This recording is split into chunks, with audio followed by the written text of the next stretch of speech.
창세기 30장 32절에서 43절의 말씀으로 그리스도의 흔적을 가져라, 이런 제목의 말씀을 드립니다. 야곱은 외삼촌 라반의 집에서 20년을 살면서 고향을 매우 그리워했습니다.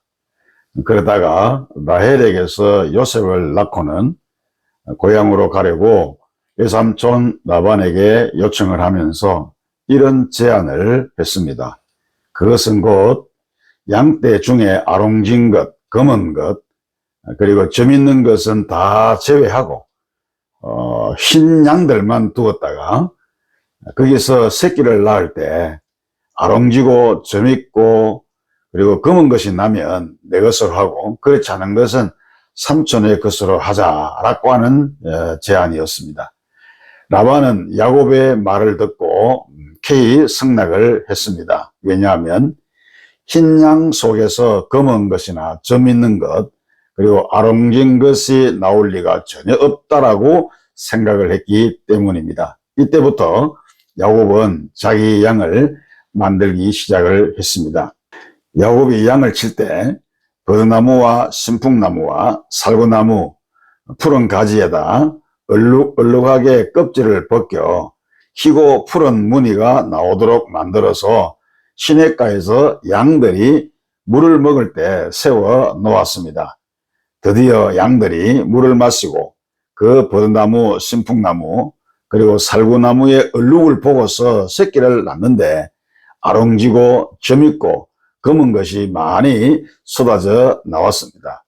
야곱이 새끼 양을 구분할 때 얼룩무늬와 검은 빛 있는 것으로 자기 양을 삼아 라반의 양과 섞이지 않게 따로 이렇게 두었습니다. 이렇게 해서 야곱은 구별된 양을 낳음으로써 자기 소유를 많이 확보를 했습니다. 그러니까 야곱의 양들은 모두 야곱 자신의 것이라고 하는 흔적이 있었던 것입니다. 오늘 우리는 본문에서 중요한 영적 교훈을 한 가지 발견할 수가 있습니다. 목자인 야곱이 아롱지고 점 있고 그리고 검은 흔적이 있는 것으로 자기 양으로 삼았다라고 하는 것은 곧 구원의 비밀인 것입니다. 하나님의 자녀, 하나님의 백성, 하나님의 양이라고 하는 우리에게는 예수 그리스도의 흔적이 있어야 한다는 것입니다. 여성 최초로 노벨 문학상을 받은 스웨덴의 라겔 레프라고 하는 작가가 쓴 진홍 가슴새라고 하는 그런 동화가 있습니다.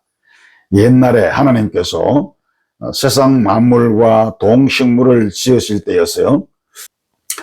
저녁 무렵에 하나님께서 깊은 생각에 잠기신 후에 잿빛 털을 가진 조그마한 새 한 마리를 만드셨습니다. 그리고는 그 이름을 진홍 가슴새라고 붙여주셨습니다. 이 새가 하나님께 물어봤습니다. 저는 온통 잿빛 털을 가지고 있는데 어찌해서 진홍 가슴새라고 이름을 붙여주셨습니까? 라고 물어봤어요. 그러자 하나님께서 말씀하시기를 네가 참 사랑을 배울 수 있게 될 때에 그 이름에 합당한 깃털을 가지게 될 것이다 라고 말씀해 주셨습니다. 그 오랜 세월이 흘렀습니다. 어느 날 진홍가슴새 둥지 근처에 십자가가 세워졌습니다. 그리고는 어떤 사람이 그 십자가에 달렸습니다. 멀리서 이 광경을 보던 이 진홍가슴새는 그 사람이 얼마나 불쌍하게 보였던지 그 십자가에 달린 사람에게로 달려갔습니다.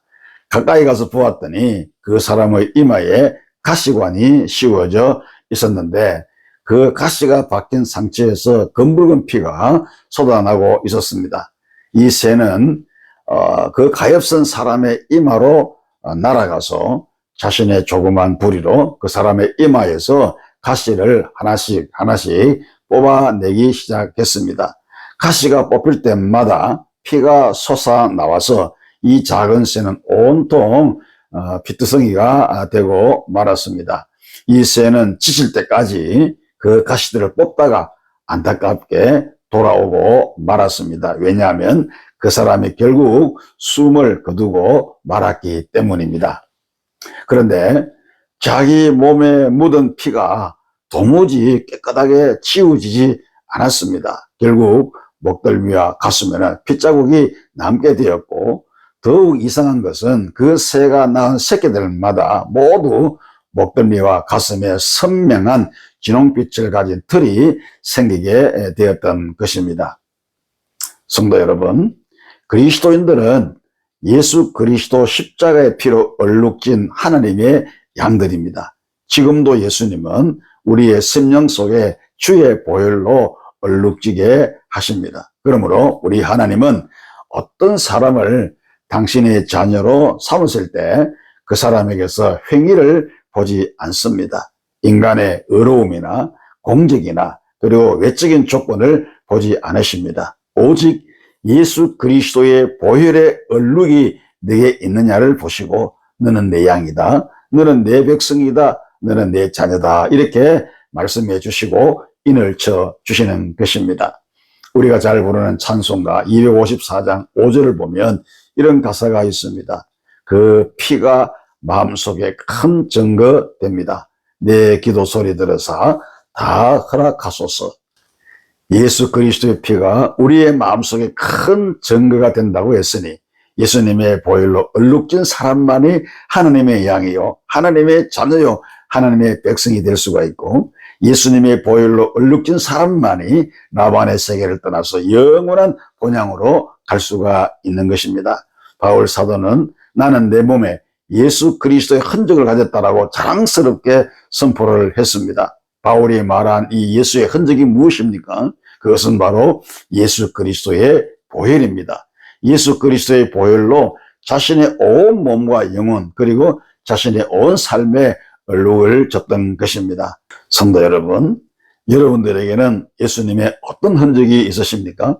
하나님의 이름을 빙자해서 행했던 수많은 기독교 행사의 이력들입니까? 연합회 회장을 한 흔적, 노회장, 총회장을 한 흔적, 교회에서 회장하고 또 부장하고 했던 이런 흔적, 그것으로 되지 않습니다. 반드시 예수님께서 흘리신 그 보혈, 그 흔적이 있어야 하는 것입니다. 이 흔적이 먼저 있어야 믿음으로 행했던 모든 사역이나 공적이 우리 하나님 앞에 인정을 받을 수가 있는 것입니다. 최후의 심판날에 목자가 양을 오른편에, 염소는 왼편에 구분하듯이 의인이요 그리고 또 악인이요 이렇게 구분을 하시는 것입니다. 우리 모두 예수 그리스도의 흔적을 몸에 지니고 하늘 고향으로 돌아가서 주님 앞에 설 때에 네가 내 양이구나, 네가 내 백성이구나 라고 하는 인정을 받을 수 있기를 우리 주님의 이름으로 축복합니다.